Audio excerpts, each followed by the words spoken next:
Okay, I'm reading The Deed of Paxenarian by Elizabeth Moon, or I have the trilogy part. Her first book is called Sheepfarmer's Daughter, and it's, again, by Elizabeth Moon. I don't know any of this. I might edit the words a little bit because that's how people read out loud. Also, I'm not very good at reading, so sorry. And I say you will, bellowed the burly sheep farmer, Dorothin Canison. He lunged across the table, but his daughter, Paxenarian, sidestepped his powerful arm and darted down the passage to the sleeping rooms. Paxy! He yelled, slipping his broad leather belt from its loops. Paxy, you come here now! His wife, Rahel, and three smaller children cowered against the wall. Silence from the sleeping room. Paxy, you come out or it will be the worse for you. Will you go to your wedding with welts on your back? I'll not go at all, came the angry response. The dower has been given. You wed Ferguson Ambison next rest day. Now come out, before I come in. Suddenly, she stood at the mouth of the passage, as tall as he, but slender, long blonde hair braided tightly. She had changed to her older brother's clothes, a leather tunic over her own shirt, and his homespun trousers. I told you not to give the dower. I told you I wouldn't wed Ferguson or anyone else, and I won't. I'm leaving. Dorothin glared at her as he wrapped the belt around his right hand. The only place you're going, you arrogant hussy, is Ferguson's bed. Dorothin, please, began Rahel. Quiet. She's as much your fault as anyone else's. She should have been spinning at home, not running out in the moors, hunting with the boys. Paxenarian's gray eyes glinted. It's all right, Mother. Don't worry. He'll remember some day that he's the one who sent me out with the flock so often. Father, I'm leaving. Let me pass.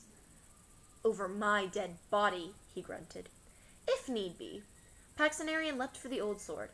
Cana's sword over the fireplace. As she lifted it from the rack, the belt caught her shoulders with its first stroke. Then she was facing Dorothin, sword in hand, with the firelight behind her. The sword felt easy in her grip. Startled, Dorothin jumped back, swinging the belt wildly in her direction.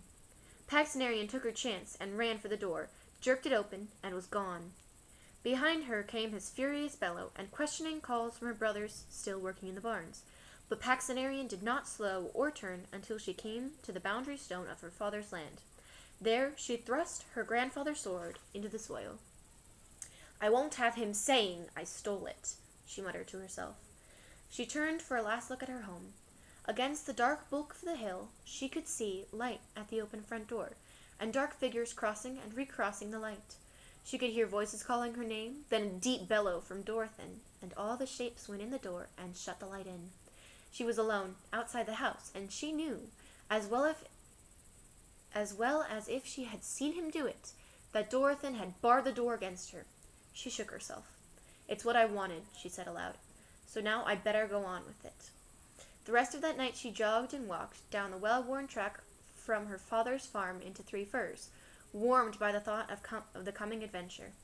She went over her cousin's instructions time after time, trying to remember everything he'd said about recruiting sergeants and mercenary companies and training and drill. In the first light of dawn, she walked into Three Firs. Only in the baker's house did she see a gleam of light behind closed shutters, and a plume of smoke out of the chimney.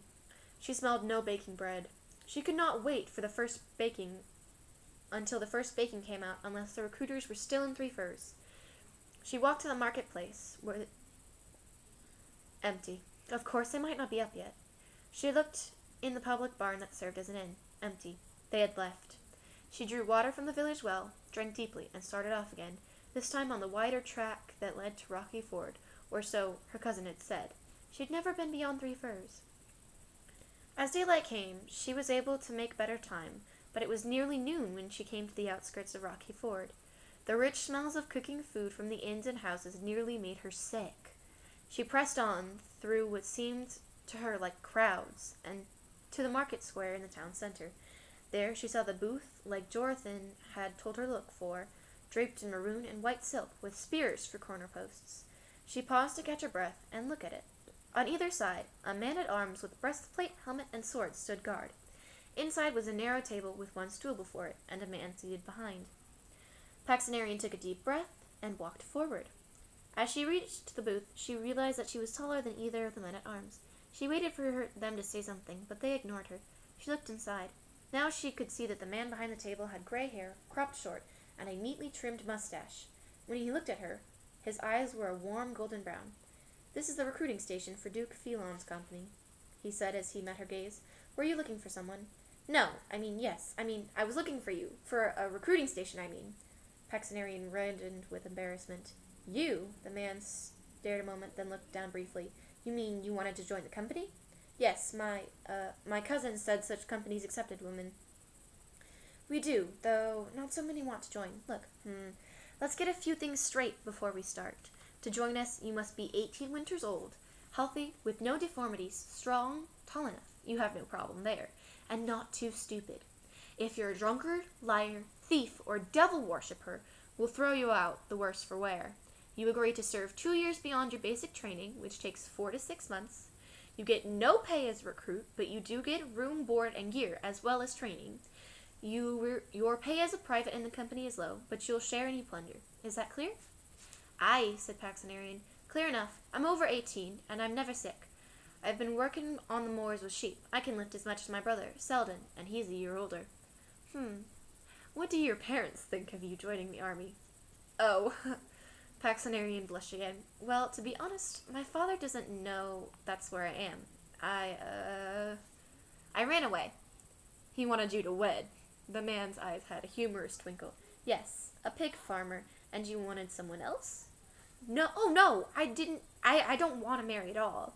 I want to be a warrior like my cousin Jorneth. I've always liked hunting and wrestling and being outdoors." "I see. Here, have a seat on the stool."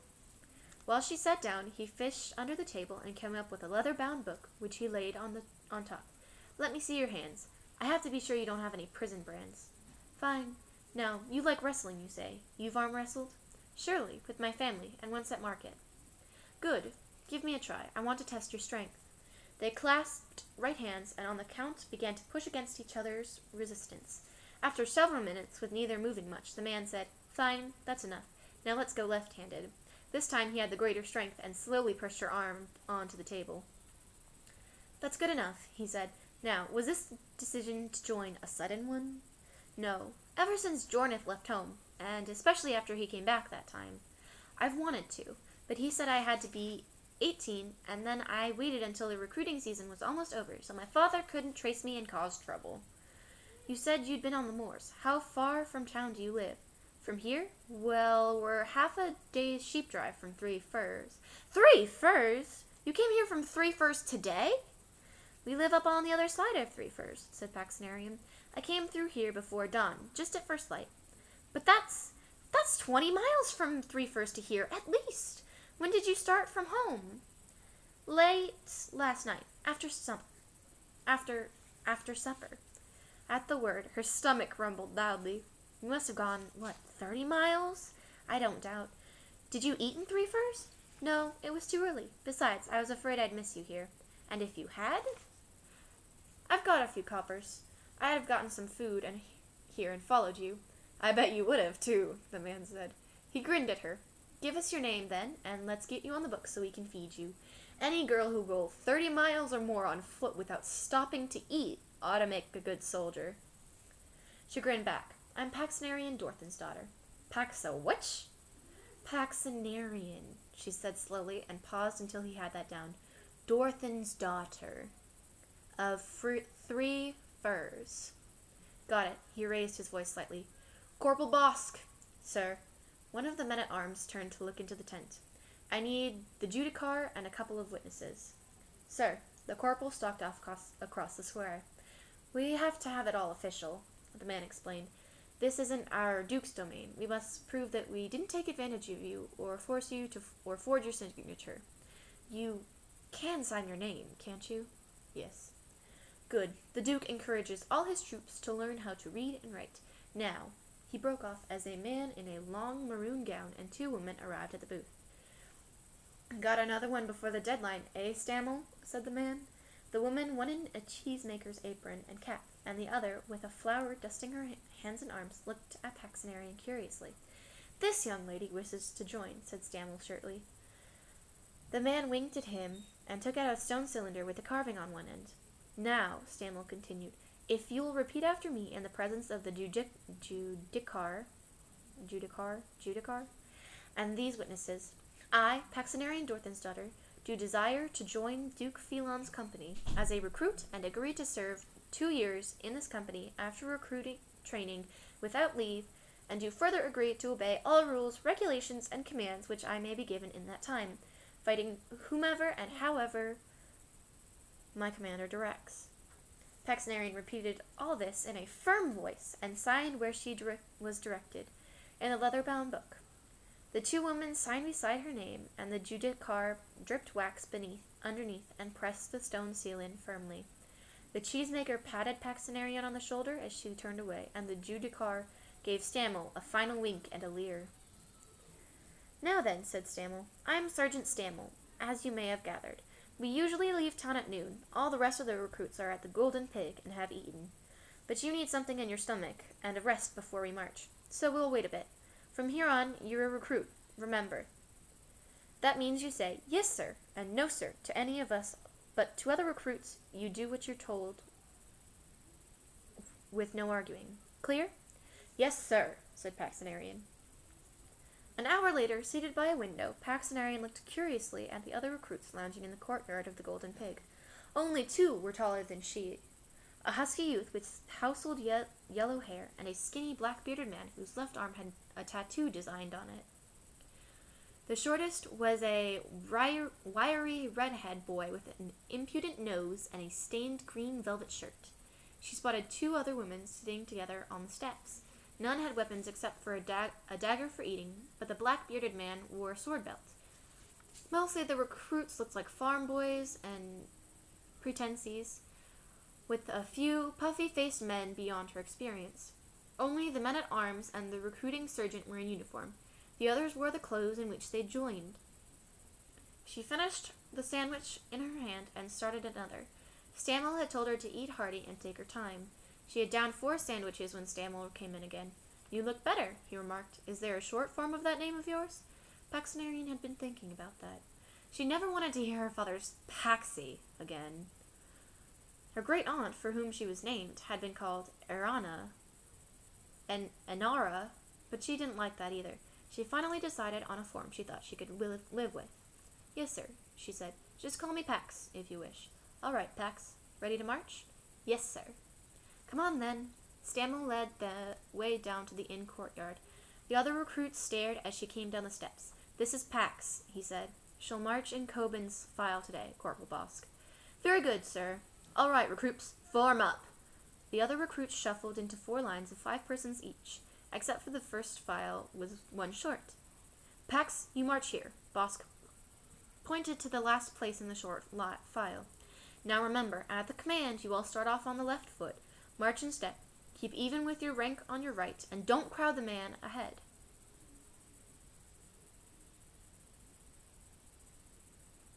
Bosk walked around through the group, shifting one over another, an inch this way or that.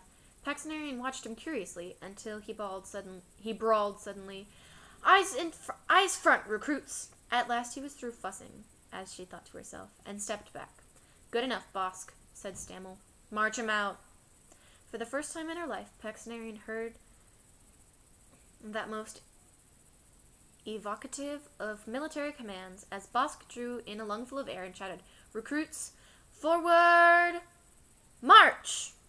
The afternoon march was only 4 hours, with 2 short rest breaks, but when they halted, Paxenarian was more tired than she had ever been. Besides the recruits, there were 6 regulars, Stammel, Bosk, and 4 privates, and 4 mules that carried both the booth and supplies. In the course of the afternoon, they reviewed, and Pax learned the correct way to form up, begin marching, and turn in a column. She now knew her file number and who her file leader was. Tired as she was in better shape than one of the puffy-faced men. He groaned and complained all afternoon, and finally fell in a faint at the last rest break. And when cold water failed to rouse him, 2 privates hoisted him over 1 mule's pack and lashed him there, face down. When he came to, he begged to walk, but Stammel left him there, groaning piteously, until they made camp. Paxenarian and the next newest recruit were sent to dig the Jack's trench at the camp. This was the tall, yellow-haired boy. He told her his name was Sabin. He had dug the night before, too, and knew how long to make this trench. As they walked back into camp, the tattooed man sneered, Here come the ditch diggers. Look like a real pair, don't they? The man who fainted snickered appreciatively. It took 'em long enough. I say they weren't just digging ditches. Paxenarian felt her ears sting, but before she got her mouth open, she saw Stammel behind the others shake his head at her. Then her file leader, a chunky dark youth named Coben, spoke up. At least neither of them sneaked ale and collapsed like a town bravo, Jens. As for being ditch diggers, Corin, it's better than grave robbing. The black-bearded man jumped up, and his hand reached for his sword, the sword he no longer wore. Just what do you mean by that, Coben? Coben shrugged. Take it as it fits. Digging jacks is something any of us might be assigned. I was, and you will be. Nothing to sneer about. Young puppy, muttered Corin. Enough chatter, said Bosk. Fall in for rations. Paxenarian was glad to find that after supper they were each issued a blanket and expected to sleep. She had no problem. She woke early and stiff, and had made her way to the jacks and to the river to bathe before the bellow from Corporal Bosk brought the others out of their blankets. The regulars, she noticed, were already in uniform. Did they sleep that way? She folded her blanket as the others did, and turned it into the privates to load a mule. This morning she stirred porridge in one of the cookpots. The 3 others were supervised by Sabin, Jens, and the red-haired boy in velvet. A bowl of porridge, a hunk of brown bread, and a slab of dried beef made an ample breakfast, and Paxenarian felt no ill effects from the previous day's journey. She was, in fact, happier than she'd been for years. She was a soldier at last, and safe from her father's plans. When she found that Jens and Corin had been told to fill the trench, her mood soared even higher. I don't mind digging if they'll fill them, she whispered to Sabin. Nor I. That Corey's nasty, isn't he? Jens is just a drunk, but Corin could be trouble.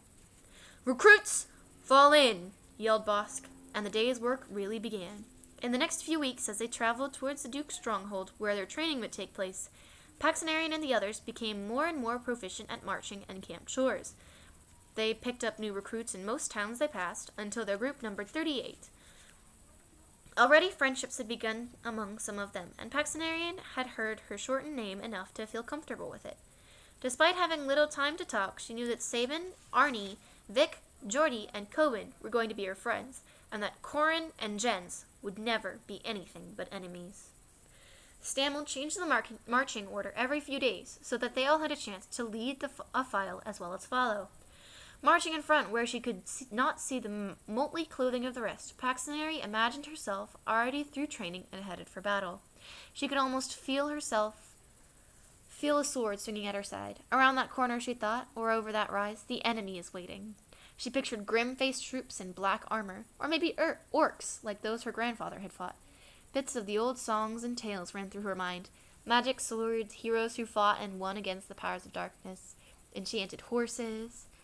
When she marched in back, however, the visions failed, and she wondered how many more days they would be on the road. At last, Stammel told them that the stronghold was less than a day's march away. They halted early beside a river, and spent the rest of the daylight getting as clean as possible. Paxenarian did not mind the cold water, but others who tried to make do with a casual swipe at face and hands were ordered back in to do the job properly. Next day, Stammel put Paxenarian, Sabin, Corin, and Celeste at the head of the first squad files, the tallest recruits. They marched without effort now, and almost without thought, rhythm even and arms swinging, as they came over the last rise to see a blunt stone walls of the stronghold rise from the narrow plain. Squads on the parade fields were shifted out of their way. Paxenarian marched across that space in front of the whole army, as it seemed to her. Suddenly, she felt she couldn't get any air. Only the habit of days on the road kept her from bolting from so many eyes. She blushed a fiery red and kept on marching. That was chapter 1 of Sheepfarmer's Daughter by Elizabeth Moon. I hope y'all enjoyed that, and I'll see y'all later. Bye.